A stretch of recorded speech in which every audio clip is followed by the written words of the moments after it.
of builds. He is a character that is very malleable since he's just a standard M1 killer. But there are a few that I find that are better than others. I know I've gone over a few of them, especially from other content creators like Potato Legion and Otstarva. And I know I've said what my personal favorite build is. But once again, Clown is just so malleable. He could really use basically any build that doesn't require too much mobility to get use out of, such as the Scourge Hook, Floods of Rage, and the Make Your Choice combo, but he can still make use out of it, just not nearly as well as some other ones. And the add-on combos he has, while not all of his add-ons are that great, some of them are completely game-changing and can really affect the build that you have around them. So I'm just going to go over the 3 big ones and the ones I think are the best.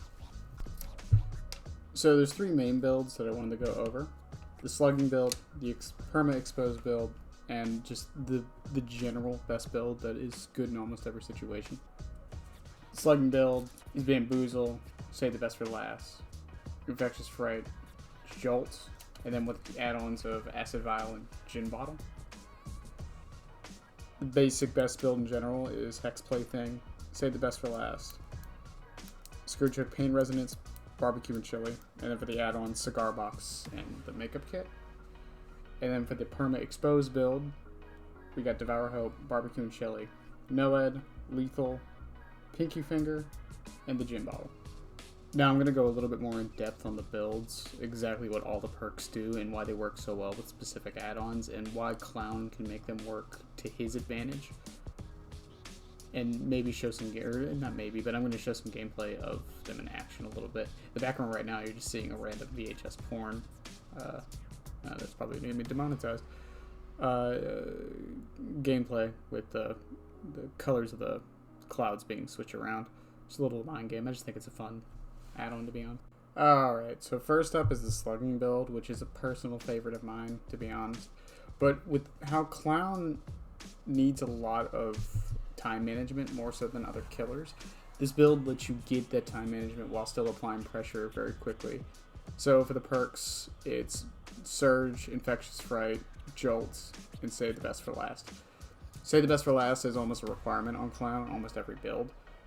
There's a few reasons for this. As with every M1 killer, he is very reliant on catching up to the survivors after getting hit, and at the in-game with Save the Best for Last, it does allow him to get up to them faster. But Clown actually has added synergy with this because of the way the purple bottles work. If you throw a purple bottle at someone's feet and then hit them, and you have at least 4 Save the Best for Last stacks, I'm not even saying all 8, but at least 4, you will catch up to them in about 2 seconds or so, even if they are running in a straight line, and that's not even counting if they mess up a little or try to go left or right. So Save the Best for Last basically increases your attack speed after landing a hit, and this can stack up to 8 times. Every time you land a hit, you get 1 stack. And if you hit the Obsession, you lose 2 stacks. So one thing this will get you into the habit of doing is maybe, if you see the Obsession, to let them go so you don't lose any stacks. Don't fall into this trap. If the Obsession happens to show up, just take the hit. You'll get the stacks back, and even if not, like I said, as long as you have at least 4, you're fine. Anything more than 4 at that point is just a bonus. And 9 times out of 10, it will help you out throughout the round, regardless if you're not like playing around it. Then we have Bamboozle. Bamboozle for an M1 killer can be extremely valuable. There's a lot of loops and a lot of maps where if you cut off the window, their only option is to drop the pallet or use the pallet. In Shack, which almost every map has, if you bamboozle the window, their only option is to drop the pallet. And you'll see in this gameplay up here, which is also in another video of mine, where the bamboozle does get us a couple free hits. Especially since survivors really don't see it that often. The other part of Bamboozle that personally I think is talked about too much is that it gives you the increased vault speed by about 15%, which can be the keyword there, help you get the catch on some survivors that aren't seeing it coming. Next is Infectious Fright. Now this kind of throws the whole build together. So when you slug somebody, Infectious Fright will activate. Anyone in your terror radius will scream. Now, what's great about this with the Slugging Build is it tells you where if anyone else is nearby, so it tells you exactly where to start going to after you slug somebody. Now, the general playstyle with this is to start slugging 3 people and then pick one person that you're basically going to be putting on a hook. I'm not saying tunnel them necessarily, but you're going to be slugging the other ones to add pressure that way, so you're not wasting too much time hooking and just trying to get your save the best for last stacks that way. Eventually, they will start to bleed out. Once again, you can see in this gameplay a little bit later. And then the last thing that makes a slug kind of way worth it is the jolt/surge, whichever you want to call it, depending on what time you started playing the game. This will regress the gens within a 32-meter terror radius, or a 32-meter radius, if you put someone in the dying state. And what's great about with this build is since you're constantly slugging people and people are constantly getting back up, you will get this to proc a lot.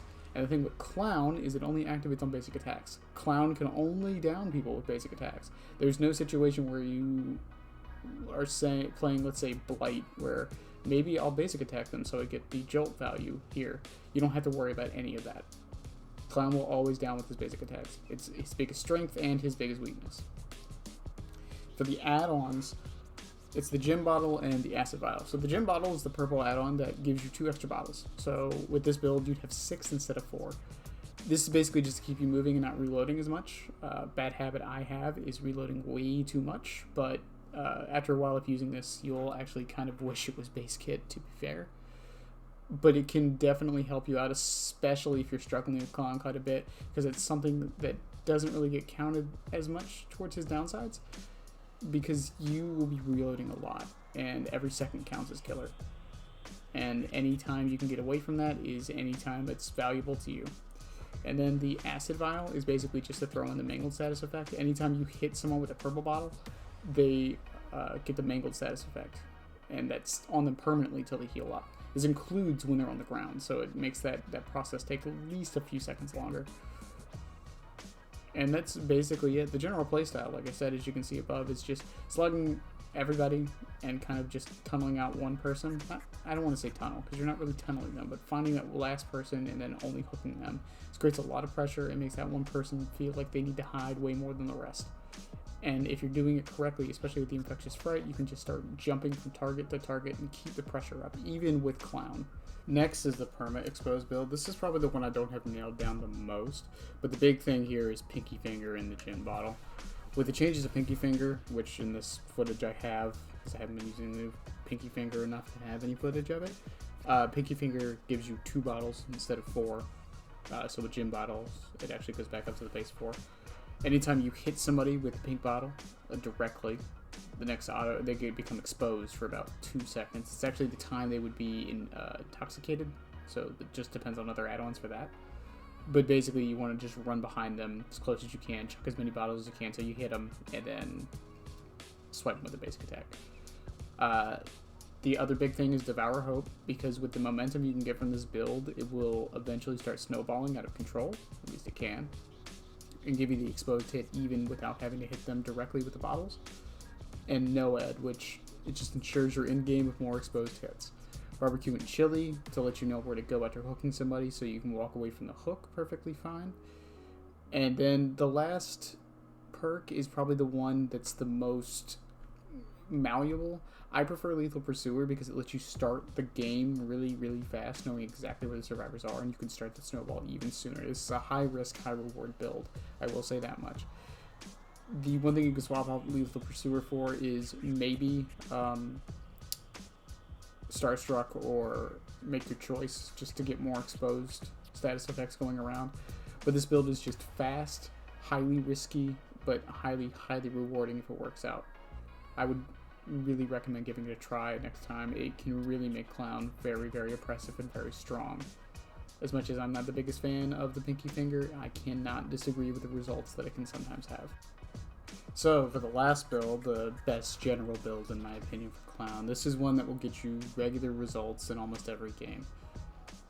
Now, I will say there's one perk in this build that is a little bit more malleable. It's the same as the last one. It's going to be Lethal Pursuer. I often swap this out for Scourge Hooks, Pain Resonance, just for some gen slowdown. But the big 3 that hold this build together are Save the Best for Last, Barbecue and Chili, and Hex Plaything. And the big thing these revolve around is Cigar Box and Garnish Makeup Kit for the add-ons. Barbecue and Chili letting you get momentum off of getting down the hooks, basically, so you know exactly where to go. Save the best for last, giving you that quick hit, and as I said before, with the synergy with Clown's pink bottles. Hex Plaything just for a little bit of slowdown if they go for the totems. Thing is, if they don't go for the totems, they're oblivious, which means they don't hear your terror radius. Now, the reason why this is so good with this build is because Cigar Box and Garnish Makeup Kit make it so you can be invigorated for longer and see auras through walls with it. So if you're constantly throwing down your yellow bottles, it means that you can basically know where the survivors are at all times. Barbecue and Chili lets you get the general direction and an idea of where they are, and then you can throw a Cigar Box in the general location and start looking around for them. The amount of surprise hits you can get with this build just with because of Plaything and Cigar Box for the more immersed survivor teams, or the ones who are just hiding because they're scared, it can be insane sometimes.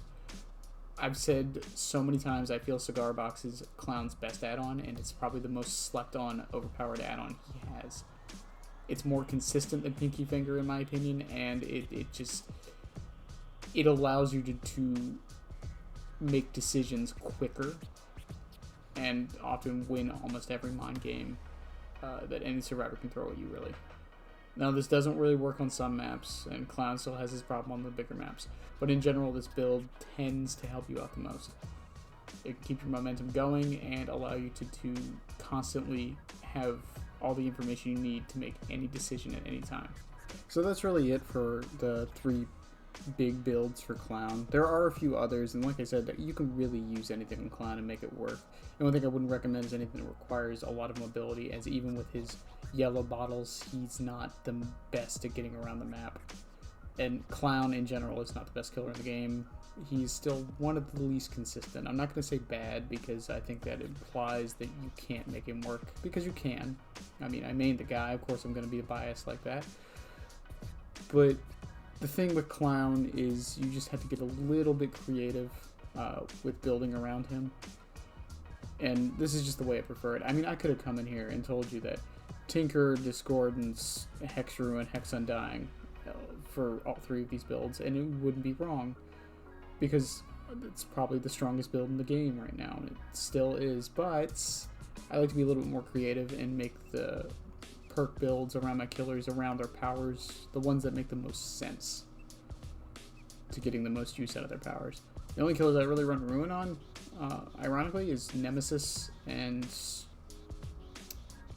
I really think he's the only one I actually run Ruin on. But we're getting a little ranty here. Try out your builds. If you have any build ideas for Clown, go ahead and post them below. I might make a video about them. If you want to see any of these builds in action, completely with some commentary, there's probably a video or 2 on each of them. And just have a good day, everybody. Thanks for watching.